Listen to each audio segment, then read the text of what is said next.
A ver, pensemos en algo. ¿Nunca les ha pasado que un olor así de la nada les trae un recuerdo increíblemente vivo? ¿O que repetimos ciertos hábitos casi en piloto automático sin pensar por qué? Bueno, pues una de las teorías más potentes del siglo XX, el conductismo, se metió de lleno a tratar de responder justo eso. Y su propuesta fue, la verdad, bastante radical para la época. Miren, para entender por qué hacemos lo que hacemos, dejemos de buscar adentro, en esa cosa abstracta que llamamos la mente, y empecemos a mirar afuera, a lo que sí podemos ver y medir, nuestro comportamiento. Entonces, ¿será que somos algo así como máquinas, programados por premios y castigos? ¿O hay algo más complejo pasando ahí adentro? Para intentar responder esto, vamos a meternos de cabeza en la ciencia del conductismo, a ver qué nos puede enseñar sobre cómo, de verdad, aprendemos. Ok, ¿cómo lo vamos a hacer? Primero, vamos a los orígenes, a entender de dónde salió esta idea. Luego, nos metemos con sus dos mecanismos principales, el condicionamiento clásico y el operante. Después, vemos cómo todo esto se aplicó, por ejemplo, en la escuela. Y cerramos con un balance. ¿Qué nos dejó el conductismo y por qué a día de hoy todavía se discute?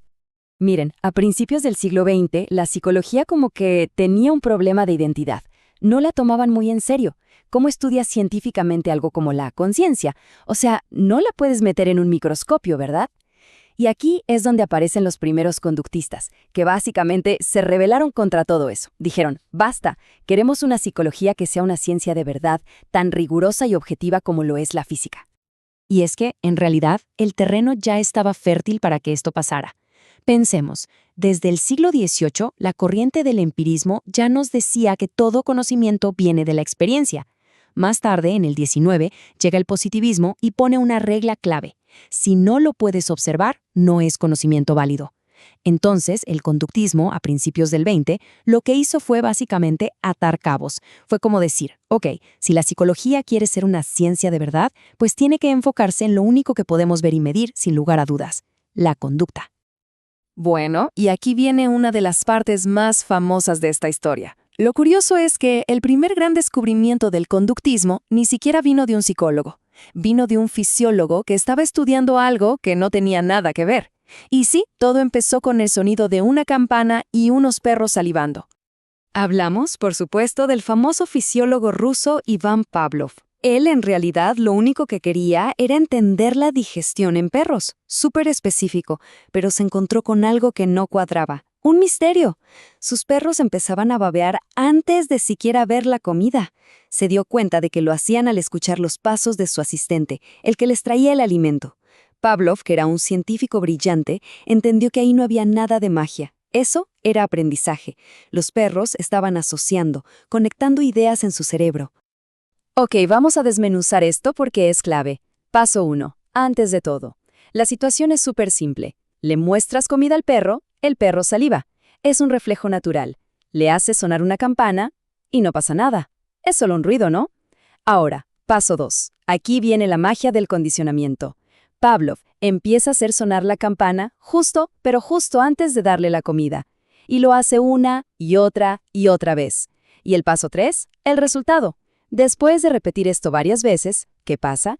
Que el cerebro del perro ya hizo clic, ya conectó las dos cosas. Ahora, Pavlov solo tiene que hacer sonar la campana, y el perro saliva, incluso sin comida. Un simple ruido que no significaba nada, ahora está cargado de un nuevo significado. Y bueno, si Pavlov puso la primera piedra, fue un psicólogo estadounidense, John B. Watson, quien construyó el edificio.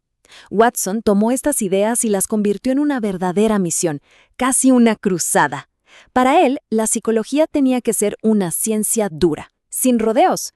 Su lema, que es básicamente lo que dice esta cita, era como una declaración de guerra a todo lo que no se podía ver. El objetivo no era sentarse a entender la mente, no. El objetivo era mucho más práctico, predecir y, más importante aún, controlar el comportamiento.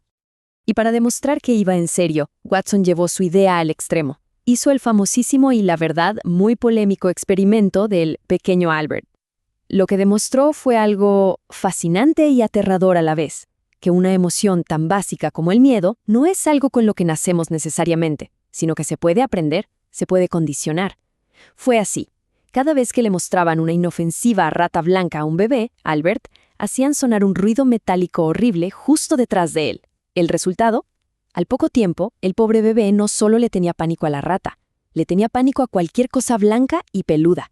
Este experimento, claro, se convirtió en un hito para la ciencia conductista, pero también en uno de los capítulos más oscuros y criticados de la historia de la psicología. Pero a ver, seamos sinceros, la mayor parte del tiempo no andamos por la vida salivando por una campana. La mayoría de nuestras acciones son voluntarias, ¿no? Son decisiones. Decidimos estudiar para un examen, decidimos contar un chiste. Y esto nos lleva a la segunda gran parte de este rompecabezas, el condicionamiento operante, que responde a otra pregunta: ¿cómo aprendemos a partir de las consecuencias de lo que hacemos? Y aquí el pionero fue otro psicólogo, Edward Thorndike, con sus famosas cajas problema. Imagínense la escena: un gato encerrado en una caja. Para salir y conseguir comida, tiene que descubrir cómo mover una palanquita. Al principio, el gato está desesperado. Maulla, rasguña, se da contra las paredes. Hasta que, de pura casualidad, ¡zas!, pisa la palanca, la puerta se abre y obtiene su recompensa. La siguiente vez que lo meten en la caja, va a tardar un poquito menos en encontrar la solución. A esto, Thorndike lo llamó la ley del efecto, que es algo súper intuitivo. Si una conducta te lleva a algo bueno, es mucho más probable que la vuelvas a hacer. Es ni más ni menos que el aprendizaje por ensayo y error. Ok, Thorndike sentó las bases, pero décadas después llegó B.F. Skinner y llevó todo esto a otro nivel, a un nivel de precisión científica increíble. Él perfeccionó la idea y creó la famosa caja de Skinner, que era básicamente un laboratorio en miniatura, un ambiente totalmente controlado donde podía observar a una rata o a una paloma. Y al registrar con una precisión milimétrica cada vez que el animalito apretaba una palanca y recibía comida, Skinner podía analizar, casi con fórmulas matemáticas, cómo las consecuencias, los premios, moldeaban el comportamiento voluntario. Y de todos estos experimentos, Skinner sacó como una caja de herramientas con 4 instrumentos clave. El primero, el más famoso, es el reforzamiento positivo. Haces algo bien, te doy algo bueno. Un premio, un elogio. El objetivo, que lo sigas haciendo. Luego está el reforzamiento negativo, que no es un castigo, sino quitar algo malo para que aumente una buena conducta. Por ejemplo, el sonido molesto del coche cuando no te pones el cinturón. Te lo pones y el ruido para. Te quitan algo molesto para reforzar que uses el cinturón. Para disminuir una conducta tenemos el castigo. Haces algo mal, hay una consecuencia desagradable. Y por último, la extinción, que es simplemente dejar de reforzar una conducta. El ejemplo clásico: un niño hace un berrinche para llamar la atención. Si se le ignora, se le quita el refuerzo y con el tiempo, el berrinche debería desaparecer. Entonces, para ponerlo en limpio y que quede súper claro, ¿cuál es la gran diferencia entre los dos? En el condicionamiento clásico, el de Pavlov, el sujeto es pasivo. Es como si estuviera viendo una película. Las cosas pasan y su cuerpo reacciona. Asocia la campana con la comida. Pero en el condicionamiento operante, el de Skinner, el sujeto es el protagonista, es activo, actúa, opera sobre el mundo y aprende a partir de lo que pasa después de su acción. Y aquí es donde toda esta teoría sale del laboratorio con ratas y palomas y aterriza en un lugar que todos, pero todos conocemos, el salón de clases. Vamos a ver cómo estas ideas intentaron literalmente revolucionar la educación y convertir la enseñanza en una especie de ingeniería del aprendizaje. El conductismo llegó a la escuela con una serie de reglas muy claras, casi como una receta. Primero, mucho refuerzo positivo.